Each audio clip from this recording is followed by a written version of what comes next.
किसी का भी उदय अचानक नहीं होता। सूर्य भी धीरे धीरे निकलता है और फिर ऊपर उठता है।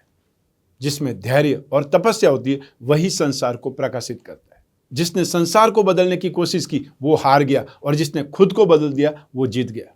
हमेशा याद रखिए, बेहतरीन दिनों के लिए बुरे दिनों से लड़ना ही पड़ता है। मैं श्रेष्ठ हूं यह आत्मविश्वास है, लेकिन सिर्फ मैं ही श्रेष्ठ हूं यह अहंकार है। नमस्कार, मैं हूं कमल श्रीमाली। आप सभी का बहुत बहुत स्वागत आपके अपने चैनल में। और 29 अप्रैल 2022 को शनिदेव की अपनी मूल त्रिकोण राशि कुंभ राशि में प्रवेश के इस विशेष एपिसोड, यह एपिसोड आपकी राशि पर आधारित है और सिर्फ शनि के गोचर पर ही निर्धारित है। मैं सिर्फ शनि के इस चाल में आए परिवर्तन से आपकी राशि पर क्या प्रभाव पड़ेगा इसके बारे में ही बता रहा हूं। यह तो आप सभी जानते हैं कि समस्त प्राणियों के जीवन पर ब्रह्मांड में स्थित नवग्रहों का प्रत्यक्ष प्रभाव पड़ता है।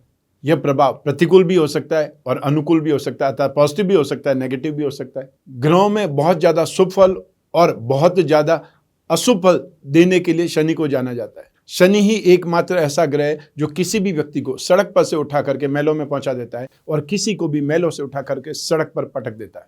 कहने का तात्पर्य यही है कि शनिदेव को भाग्य विधाता कहा जाता है।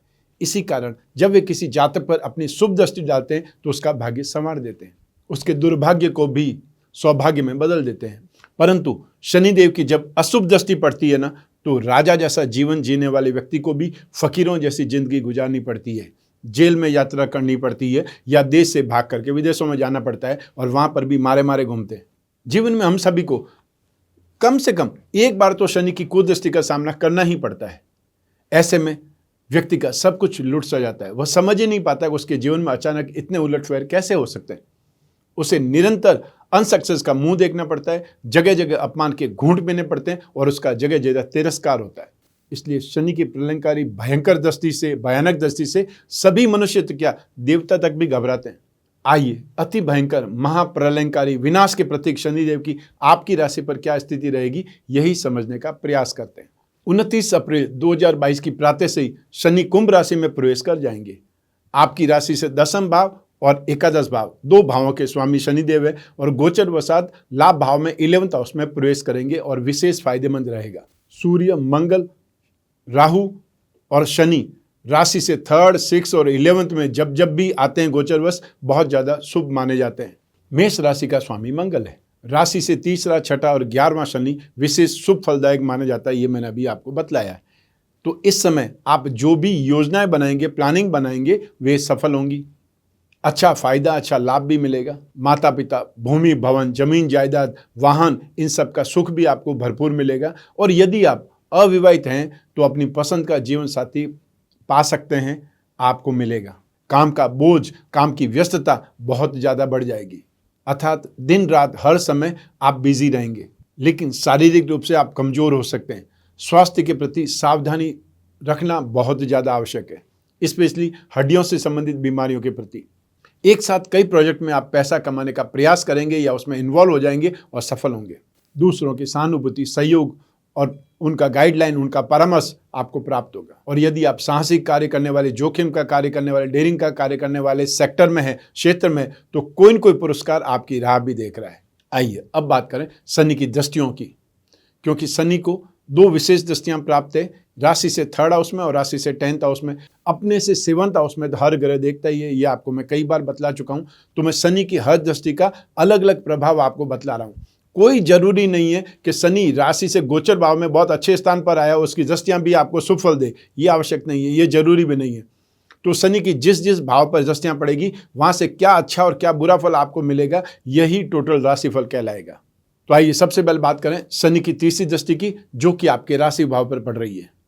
आपकी राशि भाव पर शनि की तीसरी दृष्टि मेष राशि पर रहेगी। मेष राशि का स्वामी ग्रह मंगल, शनि और मंगल आपस में नैसर्गिक शत्रु भाव रखते हैं, इसलिए यह स्थिति आपको शारीरिक शक्ति प्रदान करेगी तथा आपके पराक्रम में वृद्धि करेगी। तो साथ ही कई कामों में आप पैसा कमाने की ओर आगे बढ़ जाएंगे और सफल भी होंगे। स्त्री वर्ग से, महिलाओं से, लोहे आदि से या फिर भूमि भवन से, मशीनरी से, पत्थर से, सीमेंट से, कोयला, ये चमड़ा, इन सभी सेक्टर से आपको लाभ होगा। जो राजनीतिक क्षेत्र में है वे लोग इस समय कोई न कोई महत्वपूर्ण पद प्राप्त करने में सफल हो जाएंगे। और अगर आप राज्य कर्मचारी है तो आप उन्नति को प्राप्त होंगे। स्टूडेंट्स को यहाँ पर इजीली सक्सेस या ये बोल सकते हैं बहुत ज़्यादा सपोर्ट मिलेगा, उनको आगे बढ़ने के रास्ते मिलेंगे, संभावनाएं बहुत ज़्यादा है। अब बात करेंगे शनि की सप्तम दृष्टि की, जो कि आपकी राशि से पंचम भाव पर पड़ेगी, शिक्षा और संतान भाव पर, और वो राशि है सिंह राशि। सिंह राशि का स्वामी ग्रह सूर्य। शनि और सूर्य परस्पर शत्रु होते हैं, एक प्रकार से पिता पुत्र होने के बावजूद भी उनके भीतर विरोधाभास से सत होता है। अतः इस स्थिति से आपको विद्या बुद्धि की प्राप्ति तो होगी, संतान की शक्ति का सहयोग या उनसे सपोर्ट भी मिलेगा। आपका अपना प्रमोशन हो सकता है, दूसरों की सहानुभूति आपको प्राप्त हो सकती है, और यदि आप सैनिक या साहसी कार्य करने वाले जोखिम वाले सेक्टर में हैं तो कोई न कोई अवार्ड आपको मिलने वाला है। आप यदि व्यापारी हैं तो आपका बिजनेस बहुत अच्छा फ्लरिश करने वाला है। यदि आप कोई नया बिजनेस स्टार्ट करना चाहते हैं, कोई नई एजेंसी स्टार्ट करना चाहते हैं, नई ब्रांच खोलना चाहते हैं, नई फ्रेंचाइजी स्टार्ट करना चाहते हैं, तो ये समय आपके लिए बेटर है। और ये समय सिर्फ 17 दिन का है। वापस ऐसा ही समय 17 जनवरी 2023 से स्टार्ट होगा। फाइनेंशियल सेक्टर में अनुमान से अधिक लाभ आपको मिल सकता है। आप खुद अपने नए घर का निर्माण या रिनोवेशन कर सकते हैं। अपने कामकाज में, अपने क्षेत्र में, अपने एरिया में आप एक इम्पॉर्टेंट पर्सन बन करके उभरेंगे। आइए अब बात करें शनि की दसम दृष्टि की, जो कि आपकी राशि से 8th हाउस पर पड़ रही है। और ये जहाँ पर इसकी दसम दृष्टि है वो वृश्चिक राशि है। वृश्चिक राशि के स्वामी भी मंगल है। शनि और मंगल परस्पर शत्रु हैं, जैसा कि मैंने शनि की तीसरी दृष्टि में आपको बतला दिया था। इस दृष्टि से आपके ऊपर काम का भार, व्यस्तता बहुत ज़्यादा हो जाएगी, अर्थात हर समय आप बिजी रहेंगे। शारीरिक रूप से आपको कोई न कोई कमजोरी हो सकती है। आपको स्पेशली हड्डियों से संबंधित, हार्मोन से संबंधित, जॉइंट्स पेन से संबंधित ज़्यादा ध्यान रखने की आवश्यकता है। लेकिन इसी समय काल में बृहस्पति की नवम दृष्टि भी आपको सपोर्ट करेगी, रक्षा करेगी। सिर्फ एक इन्फॉर्मेशन के तौर पर मैं बतला रहा हूँ, बाकी इस एपिसोड में मैं सिर्फ शनि के बारे में ही बात कर रहा हूँ। आइए अब बात करें आपके लिए शनि के उपायों की। मेष राशि वाले जातकों को शनि और चंद्रमा दोनों के दान ऊपर उपाय करने की आवश्यकता है, क्योंकि आपकी राशि से कर्म और लाभ दोनों भावों के स्वामी शनि हैं। अतः शनि के उपाय आपको कामना पूर्ति में सपोर्ट करेंगे। तो आइए सबसे पहले बात करेंगे चंद्रमा के उपाय की। आप मेष राशि वाले जातक दूध, चांदी, सफ़ेद वस्त्र, चावल, जल, मोती, सीप, शंख, इन सभी का दान सोमवार को सूर्योदय काल से 1 घंटे के भीतर भीतर करें, ताकि अशुभ फलों में कमी आ सके। आइए अब बात करें शनि के उपायों की। आप मेष राशि वाले जातकों को काले उड़द की दाल, सरसों का तेल, लोहा, काला कपड़ा, काले तिल, चमड़े से बनी वस्तुएं, इन सभी का दान या इनमें से जो भी आपकी पॉकेट अलाउ करे, जो भी अवेलेबल हो जाए, उसका दान सूर्योदय काल से 1 घंटे के भीतर अर्थात होरा काल में आपको करना चाहिए, ताकि शनि के अशुभ फलों में कमी आए। एक और उपाय, शुक्रवार की रात में काले चने पानी में भिगो दें। शनिवार को ये चने साथ में कच्चा कोयला, हल्की लोहे की पत्ती या कोई भी कील देख सकते हैं, कोई भी काले कपड़े में बांध करके मछलियों के बीच में डाल देना है। ये ध्यान रखना है कि उस पर गांठ नहीं लगानी है, सिर्फ उसको लपेट करके पानी में छोड़ देना है। 12 जुलाई 2022 तक आपको हर शनिवार को ये उपाय, ये छोटा सा जो कुछ भी कार्यक्रम है वो करना है।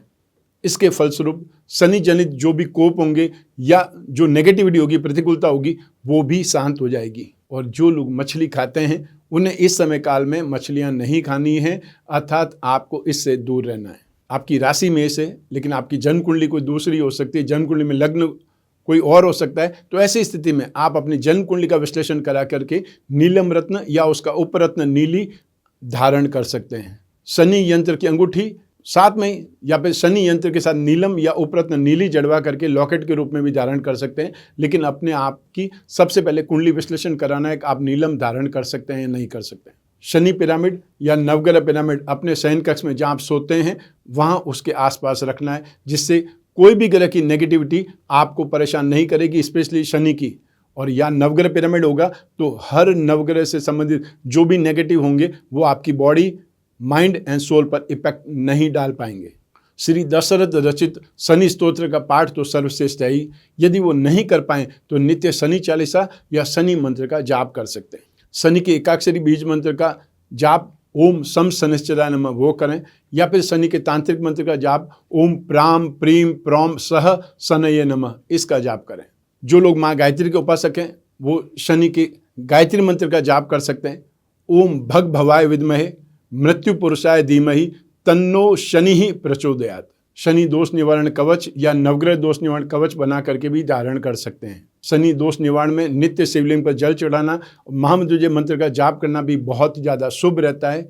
आपको इन उपायों में से यथासंभव जितना भी संभव हो सके शनि शांति का उपाय जरूर करने का प्रयास करना चाहिए। ये था आप मेष राशि के लिए जो शनि राशि परिवर्तन करने वाले कुंभ राशि में उसका क्या इम्पैक्ट आपकी राशि पर पड़ेगा, किस सेक्टर पर पड़ेगा और उसके लिए क्या उपाय करने चाहिए।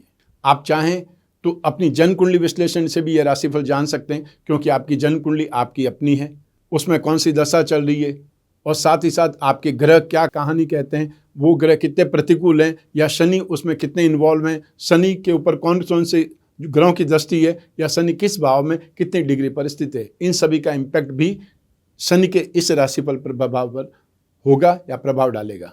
ऐसी स्थिति में जब भी जिज्ञासा हो अपनी जन्म कुंडली विश्लेषण की, स्क्रीन पर जो नंबर दिए हुए हैं उस पर संपर्क करना है, अपॉइंटमेंट फिक्स करना है, या फिर जिन जिन शहरों में मैं आता हूं आप लोगों से मिलने ही, वहां पर आप मिल सकते हैं अपॉइंटमेंट फिक्स करके, और या फिर घर बैठे ही टेलीफोनिक कंसल्टेंसी के माध्यम से आप अपनी जन्म कुंडली का विश्लेषण प्राप्त कर सकते हैं। जो भी जिज्ञासा है, जो भी समस्या है, जो भी भविष्य में झांकना है, जो भी विशेष क्वेश्चन है या जो भी आपको पूछना है, वो सब कुछ आप टेलीफोन कंसल्टेंसी के थ्रू भी पूछ सकते हैं, आराम से बात कर सकते हैं, और जो भी उपाय होंगे वो भी मैं आप तक चाहे ईमेल के थ्रू या व्हाट्सएप के थ्रू पहुंचाऊंगा। मैं कामना करता हूं कि आप स्वस्थ रहें, प्रसन्न रहें और सुरक्षित रहें। अपना और अपने परिवार का बहुत बहुत ख्याल रखें। आप सभी को मेरा नमस्कार, बहुत बहुत शुभकामनाएं। ईश्वर आपकी रक्षा करे, भगवान महामृत्युंजय आपकी रक्षा करे। धन्यवाद।